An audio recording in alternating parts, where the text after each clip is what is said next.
We have seen a lot of comparisons comparing Tesla Model Y with the Model S.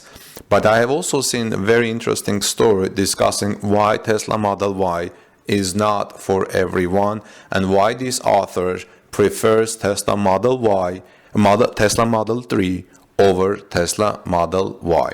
Hello everyone, this is Armen Harayan from TorqueNews.com. Before we get started, please take a moment and subscribe to our channel, ring the bell so you may be notified when I upload our next video story about Tesla and electric cars, and please like this video to show your appreciation of all the people who helped me to bring these video reports to you. Inside EVs, Andrei Nedelea has a very interesting open editorial saying why he would still choose a Tesla Model 3 over the Model Y.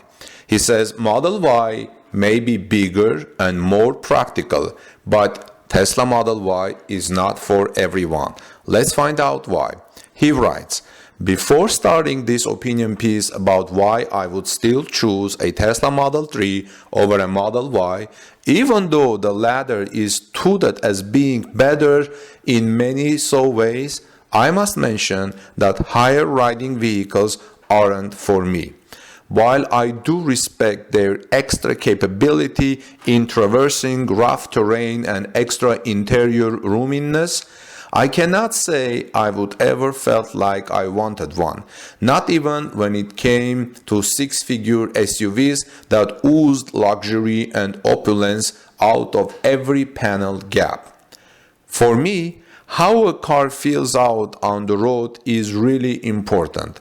While I consider most important is good road holding, limited roll through corners, and the chassis that doesn't feel strained when you push the car a bit harder. You don't have to push it harder necessarily, but it's nice to know you are well within its capabilities, just puddling about running your daily errands. And if a certain car fulfills that, only then I start looking at its features, available powertrains, safety systems, and optional extras. I'm the kind of car person who isn't impressed by bells and whistles unless there is a solid base underneath. So let's get to the Model Y. This brings me to the Tesla Model 3, probably the single best ever electric car out there at the moment, bang for bucks. It's great to drive. Tesla Model 3 is fast, whichever version you choose. It comes packed with technology, it's remarkably efficient by electric vehicle standards, and it looks good both inside and out. It blends fun, tech, and practicality in a way no other rival electric vehicle can at this point. If I were to buy an electric car tomorrow, I would wholeheartedly put a deposit down on a Tesla Model 3. I would probably pick the long-range model since its 4.4 second sprint time to 60 is more than enough for my daily needs, and the extra range always welcome. While all of the above being said, we get to the Tesla Model Y, and why even though it's currently better than the Model 3 in many areas, I would not go for one.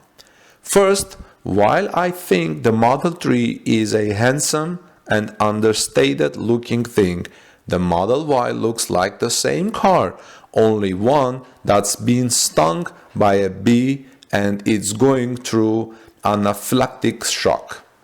Second, since it rides on more or less the same wheelbase, 113.8 inches in the Model Y versus 113.2 inches in the Model 3, it doesn't provide significantly more usable spec inside. Sure, it will be easier to carry people wearing tall hats in the Model Y compared to a Model 3, and it will be less of a hassle to climb aboard, but the all-important knee room for second-row passengers will not significantly improve. One area where the Model Y beats the Model 3 hands down is the available cargo volume. Since the Model Y is a hatchback, It is not only far easier to load even bigger items into the trunk, but you can also fit a lot more of them in. The Tesla Model Y also has some extra weight to lug around, roughly 344 pounds, 156 kilograms, depending on which versions you compare. And even though its center of gravity will remain low for a vehicle of its type, it will be higher than that of the Model 3, making it slightly more prone to leaning through the corners. The extra weight along with the Y's bigger frontal area have a negative impact on range and performance. If we compare the long-range all-wheel drive version of Tesla Model Y and Model 3, we can see there and by how much the former loses out. So the Tesla Model Y long-range all-wheel drive has an EPA range of 315 miles per charge, while a comparable Model 3 is quoted for 322 miles per charge. There is not a lot in between these two. Sprint time 0 to 60 is increased to 4.8 seconds from 4.4 in the Model 3, and top speed also drops by 10 miles per hour to 135 miles per hour. Even so, it must be mentioned that Tesla Model Y is really remarkably frugal, especially in town where aero doesn't play a big role in efficiency.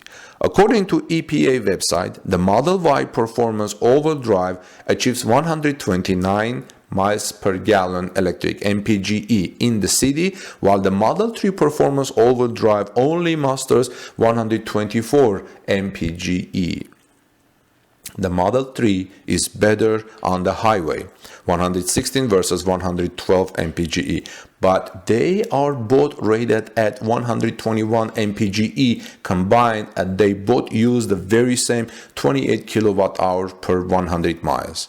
The Model Y is slightly down on overall range, 315 miles versus the Model 3's 322 miles on a single charge, but there is not much in it. This is a remarkable achievement for the Model Y, and it is due in part to its using bigger cast parts than the Model 3 uses, as well as a new and lighter wiring harness. But if these two weight-saving measures were to be applied to the Model 3, its range and efficiency should show significant improvement compared to the Model Y. And sure, Tesla doesn't want to change its cars after it's put them into production, but it would make the Model 3 even better than already it is if it applied some of the know-how it used to make the Tesla Model Y so remarkably efficient for what it is. So you are not losing that much of range or efficiency in the real world if you get a Tesla Model Y over a Model 3 and you have a vehicle that is slightly more practical but a little bit slower. It is by no means a bad deal, and as the scene seems to be suggesting, the Model Y will be even more popular than the 3 because car buyers nowadays just prefer high-riding crossovers. But that doesn't mean it's the best choice, especially not for keen drivers. Now I really do hope that Tesla applies the same casting techniques it uses to create the Model Y's frame for the Model 3. And if the higher wiring harness is also adopted, then the efficiency gains in the Model 3's favor should be more significant and make it an even better buy than it is today. And Tesla would be smart to make the Model 3 the best that it can possibly buy, since direct rivals such as the BMW i4 are right around the corner, and you can bet that that car will be a major on driving fun and driver involvement on top of its range credentials. So let me know what you think, please. Do you agree with Andrei Nedelea? Do you agree with this Model 3 versus Model Y comparison in favor of Tesla Model 3, but also saying a lot of good things about Model Y? Let's continue the discussion in the comments below, but please take a moment to subscribe to our channel, ring the bell, and also like this video. And have a wonderful day. See you in the next Tesla update from TorqueNews.com.